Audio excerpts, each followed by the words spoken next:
اسلامی عقائد کے مطابق قیامت سے پہلے کچھ چھوٹی اور بڑی نشانیاں ظاہر ہوں گی۔ بڑی نشانیاں بہت اہم ہیں کیونکہ ان کے ظاہر ہونے کے بعد قیامت قریب آ جاتی ہے۔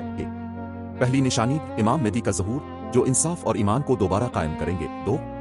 دوسری نشانی دجول کا آنا، جو جھوٹے معجزات دکھا کر لوگوں کو گمراہ کرے گا۔ تیسری نشانی حضرت عیسیٰ علیہ السلام کا آسمان سے نازل ہونا۔ چوتھی نشانی آجوج اور ماجوج کا نکلنا، جو زمین میں بہت تباہی پھیلائیں گے۔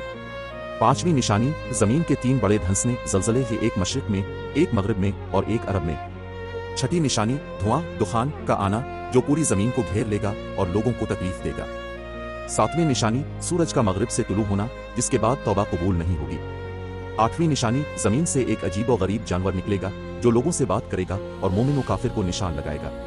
نویں نشانی یمن سے ایک بڑی آگ نکلے گی، جو لوگوں کو میدان حشر کی طرف ہنکا کر لے جائے گی۔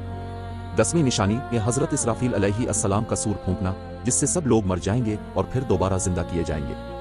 یہ تمام نشانیاں مسلمانوں کو تنبیہ کرتی ہیں کہ ایمان پر مضبوط رہیں، توبہ کرتے رہیں اور اللہ کی طرف سچے دل سے رجوع کریں۔